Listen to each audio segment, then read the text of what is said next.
association with Himalaya Green Tea Tulsi. नमस्कार, सौरभ द्विवेदी नाम है हमारा और आप देखना शुरू कर चुके हैं लल्लन टॉप शो। प्रधानमंत्री नरेंद्र मोदी के कितने ही ऐसे भाषण मिल जाएंगे जब अंतर्राष्ट्रीय मंचों से दुनिया को उन्होंने भारत का दर्शन बताया, वो दर्शन जिसमें शांति की बात होती है, बुद्ध और गांधी की बात। पीएम मोदी वाली तुकबंदी में कहें तो भारत बुद्ध का देश है, युद्ध का देश नहीं। लेकिन क्या आपने कभी सोचा है कि अगर वाकई ऐसा है तो प्रधानमंत्री को बार बार ये कहना क्यों पड़ता है? और प्रधानमंत्री ही क्यों, हम में से कई लोग बहुत कोशिश करते हैं ये साबित करने की कि हम पाकिस्तान या अफगानिस्तान या चीन या उन तमाम देशों से अलग हैं जो धर्म के नाम पर या जमीन के लिए हिंसा और युद्ध को आतुर रहते हैं। हमारा सवाल आज यही है कि हाथ के इस कंगन को बार बार आरसी में क्यों देखना पड़ता है। बात आगे बढ़ाएं उससे पहले हमेशा की तरह एक बात शुरुआत में ही बता दें, आसान जवाब की उम्मीद मत रखिएगा, लेकिन आपको सोचने में मदद के लिए या कहिए कि सोचने को मजबूर करने के लिए हम आपको एक धर्म संसद की कहानी सुनाना चाहते हैं। इस कहानी को सुनने के बाद आप खुद से ये सवाल पूछ सकते हैं कि हम बार बार खुद को शांतिपूर्ण साबित करने की इतनी कोशिश अंतर्राष्ट्रीय मंचों पर क्यों करते हैं।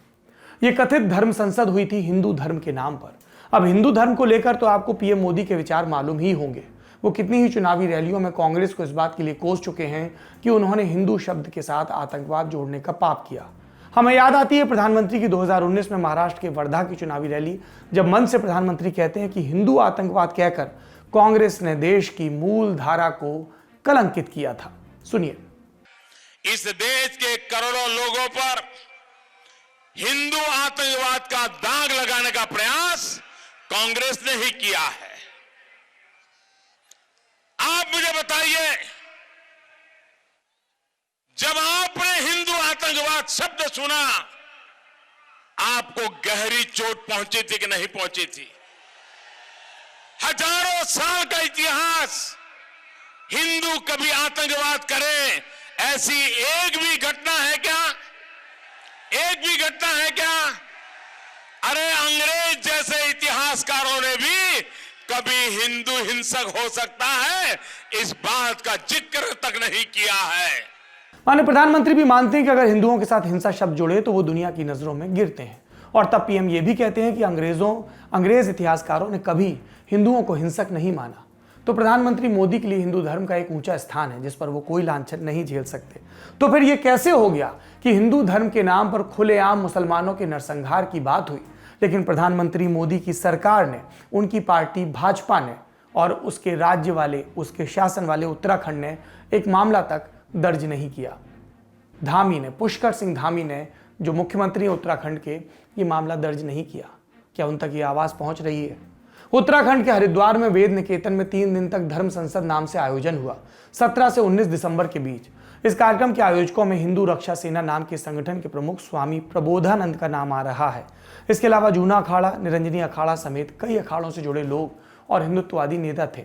मीडिया रिपोर्टों के मुताबिक दिल्ली बीजेपी के प्रवक्ता रहे अश्विनी उपाध्याय और बीजेपी की महिला मोर्चा से जुड़ी नेता उदिता त्यागी ने भी इस कार्यक्रम में हिस्सा लिया।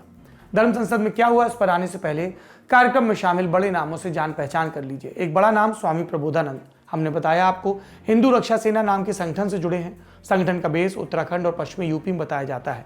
स्वामी प्रबोधानंद की यूपी के मुख्यमंत्री योगी आदित्यनाथ के साथ 2 फोटो भी मीडिया में चल रही हैं। एक फोटो जनवरी 2018 की, दूसरी अगस्त 2020 की। इसकी पुष्टि करने के लिए और आयोजन के बारे में और जानकारी के लिए हमने स्वामी प्रबोधानंद को फोन किया। फोन का जवाब तो उन्होंने दिया, लेकिन जब फोटो पर सवाल पूछा तो उनकी तरफ से चुप्पी के अलावा कुछ सुनाई नहीं दिया। प्रबोधानंद के अलावा एक और बड़ा नाम यति नरसिंहानंद गिरी का। कुछ दिन पहले ये जूना अखाड़ा के महामंडलेश्वर बने। यूपी के गाजियाबाद के डासना में पीठाधीश हैं। मंदिर में पानी पीने आए मुस्लिम बच्चे से मारपीट की बात हो या फिर धर्म परिवर्तन का आरोप लगाना या फिर देश के शीर्ष राजनेताओं और महिलाओं के बारे में भद्दी बातें करना, यति नरसिंहानंद हर जगह अपनी मौजूदगी दर्ज कराते हैं। इस कार्यक्रम में भी थे। हाल में वसीम रिजवी से धर्म परिवर्तन कर बने जगदीश नारायण त्यागी भी इस कार्यक्रम में थे। अब आते हैं कार्यक्रम के एजेंडे पर। 3 दिन की धर्म संसद के लंबे लंबे वीडियो यूट्यूब पर उपलब्ध है। मतलब कुछ भी छिप कर नहीं हुआ, सब कुछ खुलेआम वीडियो बनाकर इंटरनेट पर प्रसारण करवाया गया। 3 दिन का पूरा एजेंडा 2 बिंदु में समेटकर बताया जा सकता है। पहला बिंदु, हिंदू धर्म खतरे में है, सनातन वैदिक राष्ट्र बनाना है, और दूसरा, इस्लाम और मुस्लिमों को हटाना है। धर्म संसद में सनातन वैदिक राष्ट्र बनाने पर सहमति हुई, शपथ ली गई। एक ऐसा राष्ट्र जहां कोई मदरसा ना हो, कोई मस्जिद ना हो। इस कार्यक्रम का कंटेंट इतना स्तरहीन है कि हम आपको दिखाना भी उचित नहीं समझते। इस्लाम के लिए कोड जैसे शब्द का इस्तेमाल किया गया, लेकिन हम साध्वी अन्नपूर्णा और पूजा शकुन पांडे का वो बयान आपको जरूर सुनाएंगे जो एक अपराध की श्रेणी में आता है। सुनिए। उसी तरीके से आज जो भी राक्षस मेरे सनातन धर्म पर, मेरे हिंदुत्व पर अगर खतरा बन के मंडराएगा या आएगा तो मैं कुछ भी नहीं सोचूंगी, भले ही मुझे गोडसे की तरह कलंकित क्यों ना कर दो, मगर मैं शस्त्र उठाऊंगी और अपने सनातन धर्म और हिंदुत्व को बचाऊंगी।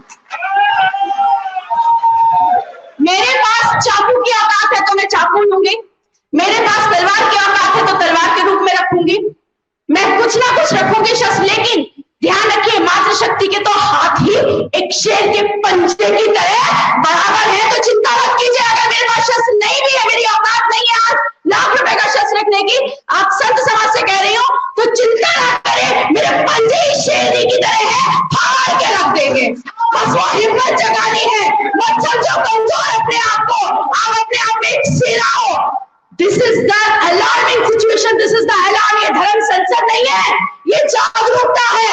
और मत सोचो ठीक है ये बढ़ रहे हैं, लेकिन आज भी अगर हम काबिज हो गए और आज भी अगर हमने ठान लिया, अलग जगा ली, इनकी भावनाओं को समझ लिया, इन सबके त्याग को अगर हमने समझ लिया, तो जो हम चाहते हैं वो हासिल होगा।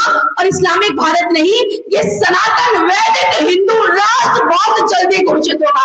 वीडियो इंटरनेट पर खूब वायरल है। एक महिला 20 लाख मुस्लिमों को मारने के लिए उकसा रही है। किसी छोटे मोटे अपराध के लिए नहीं, नरसंहार के लिए उकसा रही है।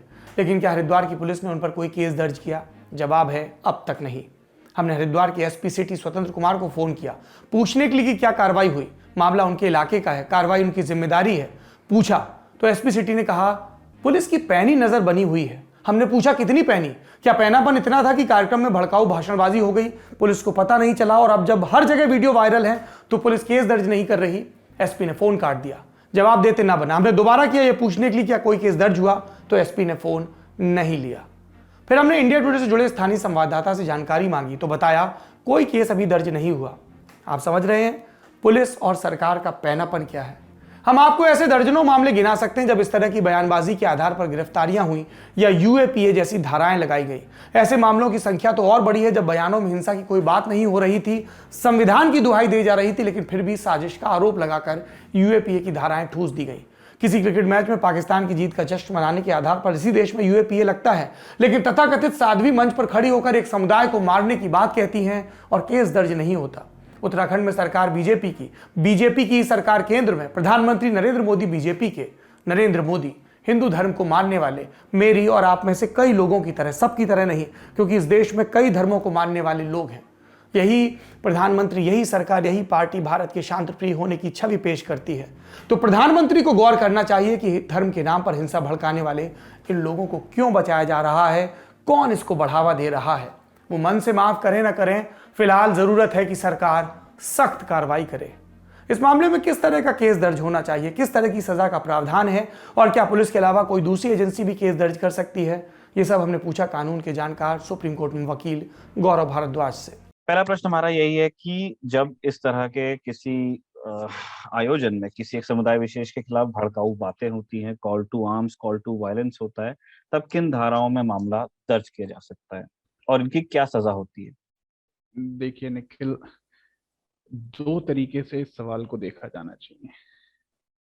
धाराएं लगाने का अथॉरिटी और धाराएं जिनके ऊपर एक्शन उस स्टेट की एडमिनिस्ट्रेशन लेती है। पहले बात करेंगे धाराओं की जिसके ऊपर स्टेट एडमिनिस्ट्रेशन एक्शन ले सकती है, जिसमें पुलिस भी इंक्लूडेड है और एससीएम, एसएम और मजिस्ट्रेट भी इंक्लूडेड है।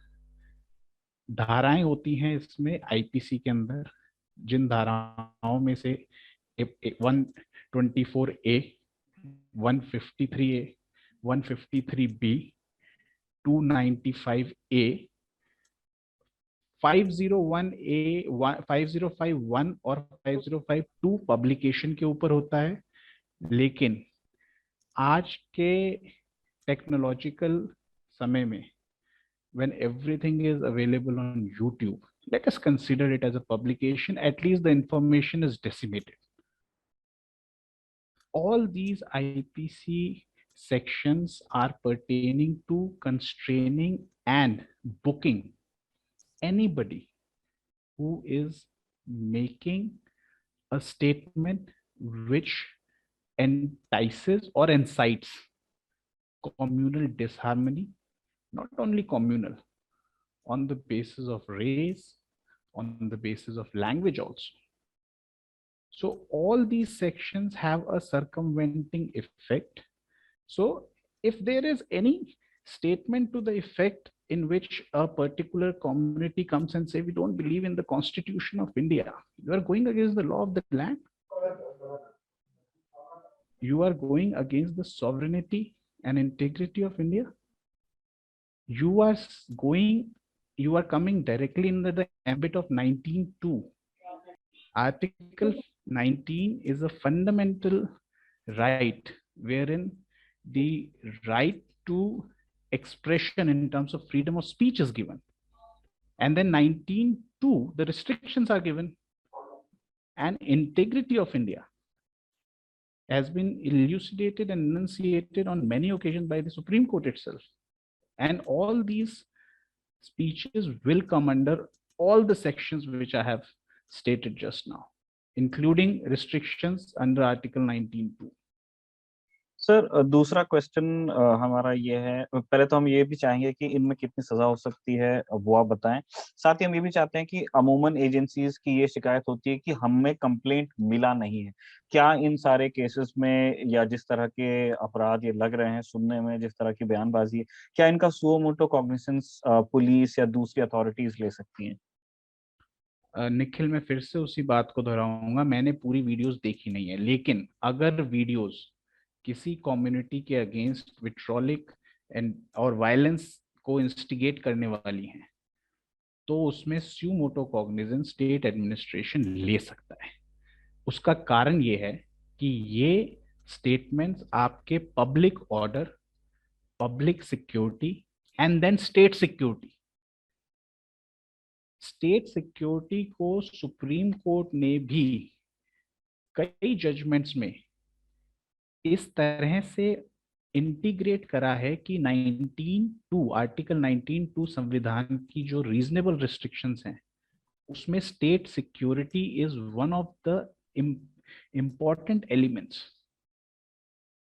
जब इस तरह के भाषण या इस तरह की इंस्टिगेटिंग स्पीच दी जाती हैं तो आपको सिर्फ स्पीच नहीं सुन के उस स्पीच का पोटेंशियल इफेक्ट सोसाइटी पे और उसका रेमिफिकेशन आपकी पीस एंड ट्रैंक्विलिटी पे देखा जाना चाहिए। उसके बेसिस पे स्टेट स्यू मोटो एक्शन ले सकता है। बड़े ऊपरी तौर पे मैं कहूँगा क्रिमिनल प्रोसीजर कोड में 107 आर्टिकल है जिसमें 107 सेक्शन है जिसमें एसडीएम और स्टेट एडमिनिस्ट्रेशन भी एक्शन ले सकते हैं। और अगर कोई कंप्लेंट होती है तो डेफिनेटली लिया जा सकता है।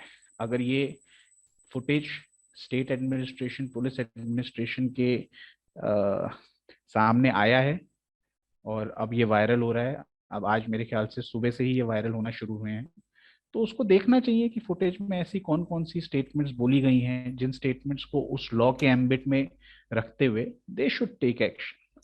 At least they should make sure the whole evidence is collected. They should go through कि क्या ऐसी कोई कांग्रीगेशन में ऐसी बात बोली गई है जिसमें भारत के संविधान के अगेंस्ट या और किसी कम्युनिटी के अगेंस्ट इस तरह का हिंसाजनक या भड़काऊ बातें भी, क्योंकि उसकी पोटेंशियलिटी देखी जानी चाहिए लॉ के अकॉर्डिंग। सुप्रीम कोर्ट कहता है उसकी पोटेंशियलिटी भी देखी जानी चाहिए।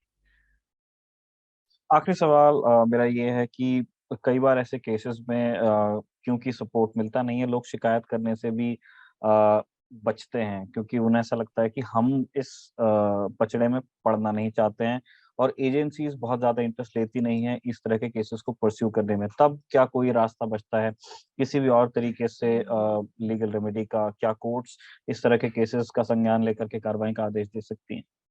देखिए निखिल, ये सवाल कोर्ट के सामने काफी बारी आया, हाई कोर्ट और सुप्रीम कोर्ट के दोनों कोर्ट्स के सामने आया।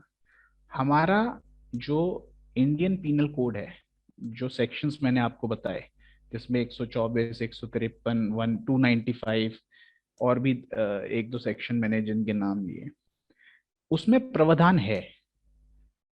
अब स्टेट के सामने भी ये बात आ गई, स्टेट ऑर्डर करके भी एक इंक्वायरी बिठा के कि भाई इस तरह का अगर भाषण दिया गया है जो कि सॉवरेनिटी और इंटीग्रिटी के अगेंस्ट है, एक्शन ले सकता है। अलबत्ता कंप्लेंट्स भी आ जाएंगी। मेरे अभी मैं पढ़ रहा था किसी ट्विटर पे शायद किसी ने कंप्लेंट भी डाली है, और कंप्लेंट लेने के बाद आप संज्ञान लेके उसके एविडेंस को कलेक्ट करिए, and state should look into it. इसमें कई आपकी बात सही है, एक नागरिक, कई बारी नागरिक इस तरह के उसमें नहीं आते क्योंकि अभी तक पर्सनल कुछ अटैक नहीं है किसी भी नागरिक की उस पर।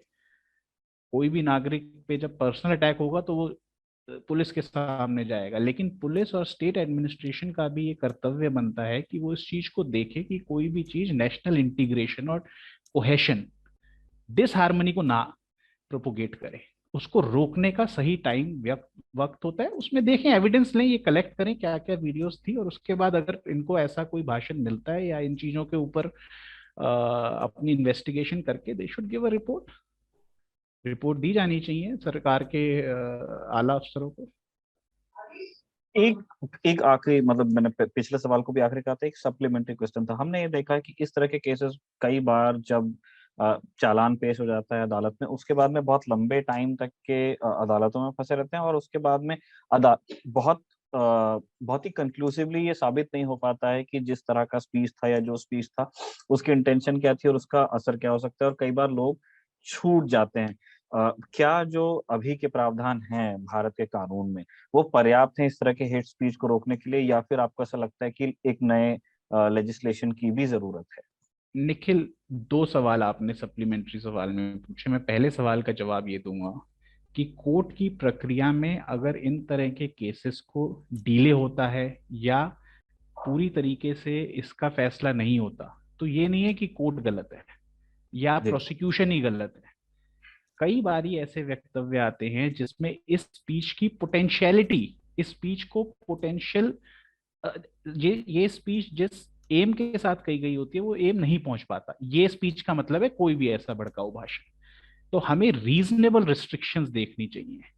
फ्रीडम ऑफ स्पीच एक बहुत ही इंपॉर्टेंट एस्पेक्ट है, लेकिन रीजनेबल रिस्ट्रिक्शंस को लेके उसमें कोर्ट के पास पूरा पर्याप्त प्रावधान है, वो देखें, क्योंकि सुप्रीम कोर्ट ने उस रीजनेबल रिस्ट्रिक्शंस को बहुत बेहतरीन तरीके से अपने कई जजमेंट्स में कहा है। नेशनल इंटीग्रेशन, सॉवरेनिटी, जो भी बातें मैंने आपको कही, जो अपने कोहेशन के अगेंस्ट अगर कोई ऐसा एक्ट होता है तो उसमें कोर्ट के पास पर्याप्त प्रावधान है। दूसरे जो आपने सवाल पूछा कि क्या ये प्रावधान पूरी तरीके से कंप्लीट करते हैं इस हेट स्पीच के लॉ को, तो इसमें 2017 में एक लॉ कमीशन ने हेट स्पीच के ऊपर एक रिपोर्ट दी गई। उस रिपोर्ट को, वो रिपोर्ट मेरे पास है, I was reading that report some time back. उस रिपोर्ट में इन सब वक्तव्यों को लेते हुए कि हेट स्पीच में क्या क्या प्रावधान है, क्या क्या कमी, और कोर्ट ने किन किन जजमेंट्स में, एक बहुत अच्छी जजमेंट आई थी जो प्रवासी भलाई संगठन वर्सेस यूनियन ऑफ इंडिया की जजमेंट है, जिसमें सुप्रीम कोर्ट ने इस हेट स्पीच के ही कंसेप्ट को, इस हेट स्पीच की डेफिनेशन को बहुत सुंदर तरीके से लिखते हुए ये कहा है कि हमारे यहाँ प्रावधान है, लेकिन फिर भी क्योंकि कंटेस्ट, ये इलेक्शन भी बहुत जरूरी होते हैं, इसमें आप इलेक्शन को भी समझे। कई बार हेट स्पीच अभी नहीं आती, अब जैसे इलेक्शन है, इलेक्शनों में इस हेट स्पीच का आना अपने आप ही ज्यादा हो जाता है। क्यों? क्योंकि मेजॉरिटी, माइनॉरिटी, वो सारे पॉलिटिकल कंसिडरेशंस जो कैंडिडेट्स हैं उनके दिमाग में हर तरीके से रन करती हैं परम्यूटेशन कॉम्बिनेशन।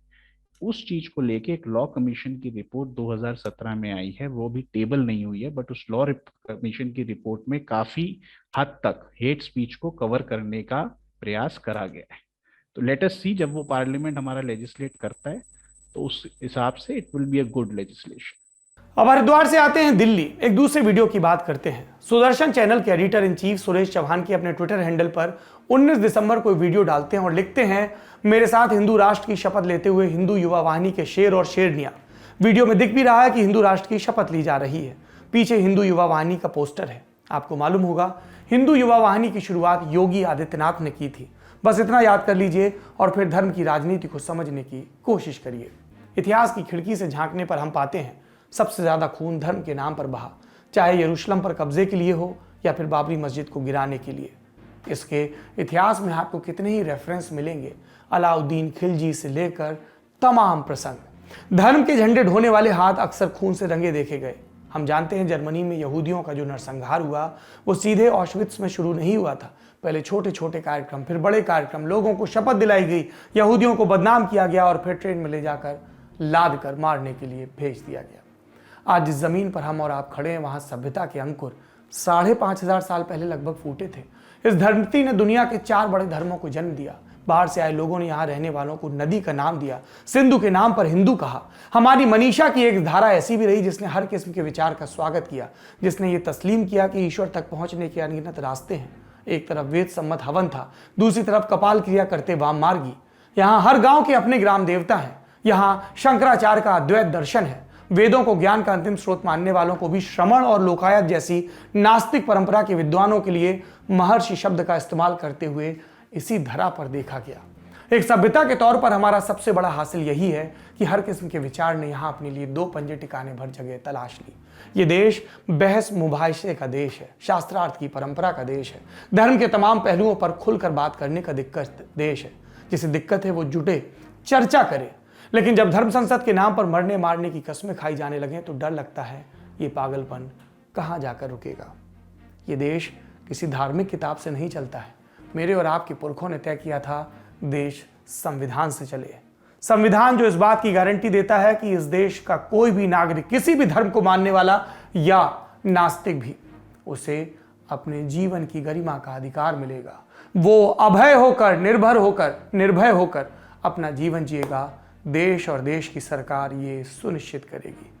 देश की सरकार ध्यान दे, देश के एक धर्म मानने वाले नागरिकों को देश के कुछ दूसरे नागरिक खुलेआम धमकी दे रहे हैं। देश की सरकार ध्यान दे क्योंकि उसने संविधान की शपथ खाई है।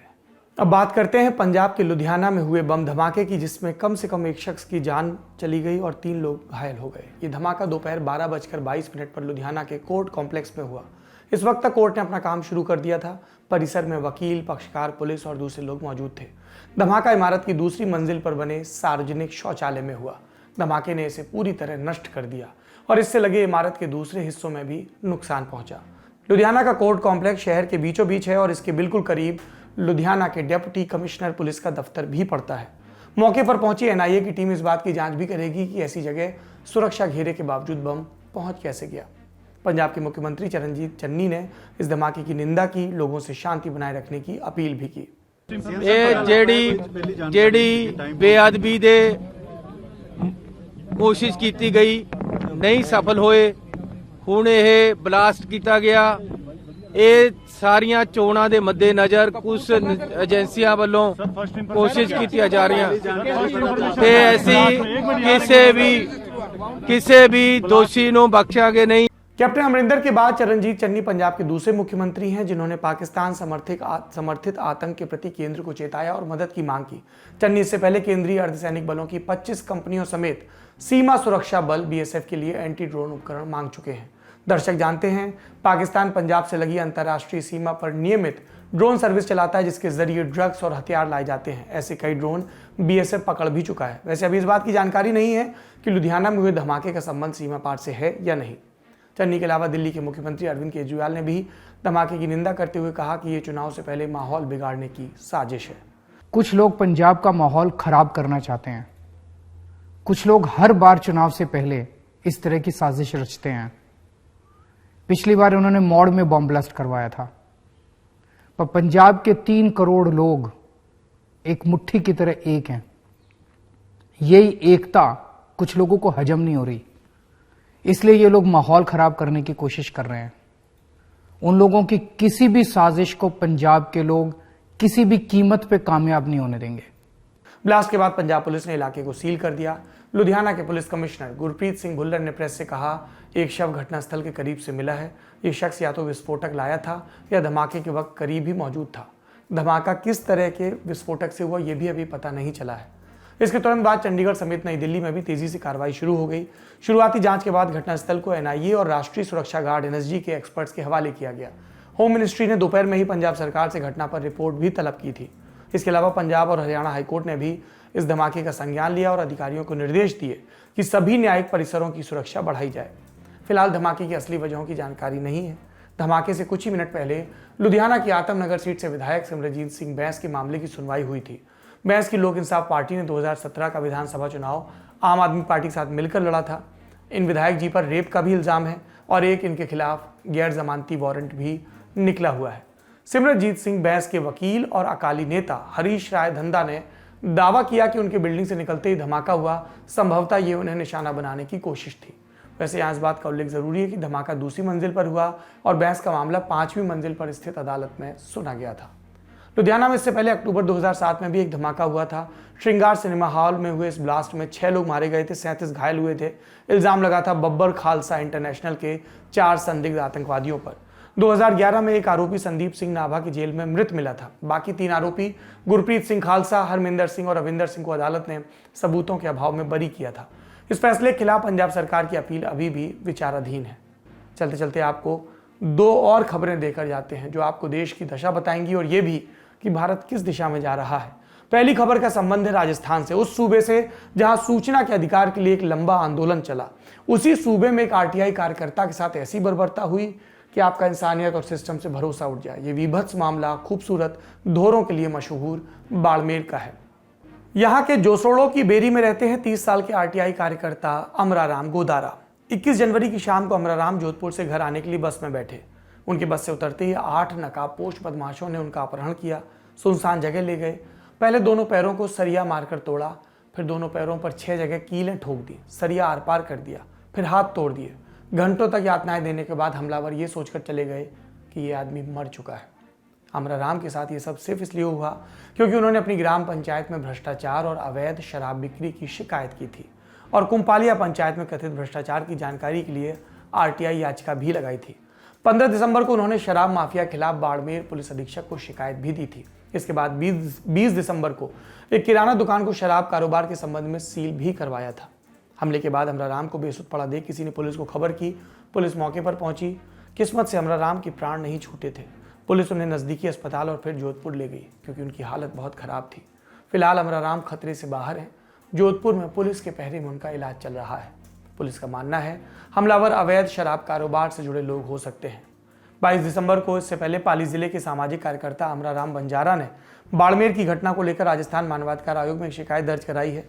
आयोग ने मामले का संज्ञान लेते हुए जिला कलेक्टर, पुलिस अधीक्षक, महानिदेशक और एक्साइज कमिश्नर से रिपोर्ट भी मांगी है। बंजारा का यह भी कहना है कि मामले में स्थानीय पुलिस और आबकारी अधिकारियों की भूमिका की भी जांच होनी चाहिए। ठीक 2 साल पहले भी बाड़मेर में ऐसे ही एक आरटीआई कार्यकर्ता की संदिग्ध परिस्थितियों में मौत हुई थी। अक्टूबर 2019 की बात है। बाड़मेर के पचपदरा थाने में आरटीआई कार्यकर्ता जगदीश गोलिया का शव मिला था। इसके बाद थाने के पूरे स्टाफ को लाइन हाजिर किया गया था। इन सारी खबरों के बाद अब एक ही सवाल बचता है, राजस्थान के मुख्यमंत्री माननीय अशोक गहलोत के यहाँ अखबार आता है कि नहीं? आता है तो वो उसे पढ़ते हैं कि नहीं?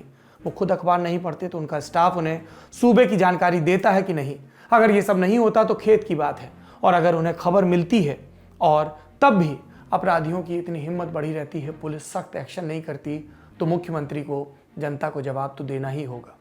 राजस्थान के बाद अब चलते हैं उत्तराखंड। यहाँ से आई वो खबर कि बच्चों ने एक दलित महिला के हाथ का मिड डे मील खाने से इनकार कर दिया। चंपावत जिले का मामला है। जाहिर है कि बच्चे ये दकियानूसी संस्कार लेकर पैदा नहीं हुए।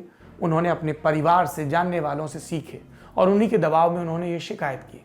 यहाँ तक बात समझ में आती है, स्वीकार नहीं होती है, समझ में आती है। अब सोचिए उत्तराखंड की पुष्कर सिंह धामी सरकार ने इसके बाद क्या कदम उठाया होगा। होना यह चाहिए था कि बच्चों और उनके माता पिता की काउंसलिंग होती, बताया जाता खाने का जाति से कोई संबंध नहीं और जाति का वैज्ञानिकता से कोई संबंध नहीं। भोजन पोषण देता है। अन्न का अपमान करना सभी जातियों में अपराध की तरह देखा जाता है और इस पोषण से दिमाग विकसित होता है। दिमाग जो आपको बताएगा कि कोई भी जाति ऊंची या नीची नहीं होती है और जो जातियों को नीचा मानकर उनका छुआ अन्न नहीं खाते हैं, वो लोग दिमागी रूप से कम विकसित माने जाएं। पर हुआ क्या असल में? शिक्षा विभाग ने दलित महिला की नियुक्ति ही रद्द कर दी। अब आप सोचिए उन लोगों के बारे में जिन्होंने पहले नादान बच्चों के दिमाग में गंदगी भरी, ये सोचे बिना कि वो इन बच्चों को किस भविष्य के लिए तैयार कर रहे हैं। एक गरीब इंसान से रोजी रोटी छीनी और सरकार ने उस पर कंफर्मेशन दे दिया, सब ठीक है। तो हरिद्वार, बाड़मेर, चंपावत, ये घटनाएं आपको क्या बता रही हैं? जब आज़ादी के 75 साल होने जा रहे हैं तब असल में हम कहाँ खड़े हैं और ये बरस बीत भी जाएगा तो कहाँ पहुँचेंगे। क्या इसी नए भारत को आप और हम मुबारक करना चाहते हैं एक दूसरे पर? अब इस मसले पर कू की राय। सवाल था, क्या मुसलमानों के खिलाफ नफरत के मामलों में मोदी सरकार की कार्रवाई ढीली है? राय आज बटी है। 50% ने कहा हाँ और 50 ने कहा 50% ने नहीं। आप भी कू पर हमारे पोल का हिस्सा बनना चाहते हैं तो ललन टॉप को फॉलो करें। अलग अलग मुद्दों पर राय भी आपसे मांगी जाती है हैशटैग के साथ LT शो ऑन कू। कू की राय भी सुन ली। अब एक डॉक्यूमेंट्री की सूचना। बस्तर जैसी बेजोड़ खूबसूरती वाले शहर को, जगह को, इलाके को निहारने के इच्छुक लोग हमारी इस नई डॉक्यूमेंट्री को जरूर देखें जिसका नाम है आमचो बस्तर। बस्तर में टूरिज्म पर बनी ये डॉक्यूमेंट्री ललन टॉप की पहली 4K डॉक्यूमेंट्री है। बड़ी वाली टीवी पर देखिएगा आमचो बस्तर, खूब मजा आएगा। टीजर ये रहा। यहाँ के झरने, यहाँ के जलप्रपात, यहाँ की सुंदरता, पहाड़ी सबसे अलग है।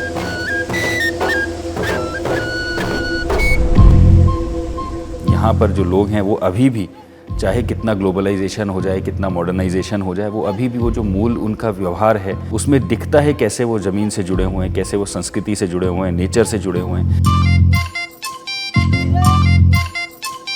मैं किसी को बताऊंगा ना कि मैं वाटरफॉल देखने जा रहा हूँ और ऐसे, या तो कोई यकीन ही नहीं करेगा। ये देखिए चीटी की चटनी यानी चापड़ा तैयार हो चुका है। मोहन इसको चक्कर बताएंगे कि ये कैसी बनी है। हम बोलते हैं कि कहीं भी आप पत्थर फेंको वहाँ आपको वाटरफॉल मिल जाएगा। हम वो जो सामने पहाड़ी है वहाँ से हम नीचे जाएंगे। जी सर, हमको पता हुआ है वहाँ कितने कल्चर हैं जो आज भी आपकी जानकारी में नहीं है। देखिए पूरा घना बाजार है बिल्कुल। तो भैया इसमें क्या नशा भी होता है क्या? इसमें हाँ, नशा होता है। जो बस्तर का दशहरा है वो विश्व के सबसे बड़े त्योहारों में से एक है। 75 दिन से ज़्यादा चलने वाला ये त्यौहार अपने आप में सामाजिक एकता का स्वरूप है। यहाँ देखो इतनी संप्रदाय हैं, इतनी मतलब जनजातियाँ हैं। बस्तर दशहरा में सभी एक साथ मिलजुल कर इस 75 दिन के दशहरे को स्वस्फूर्त पूरा करते हैं।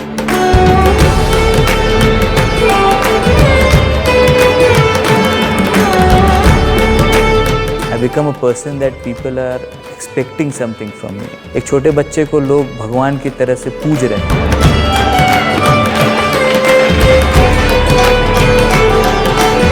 केवल बारूद की गंध लोगों ने ली है,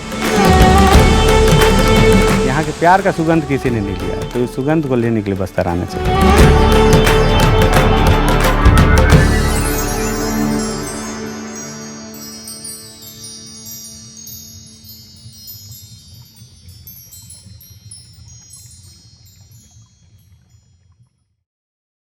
आज के ललन टॉप शो में इतना ही। अपना और अपनों का ख्याल रखिए। शुभ रात्रि।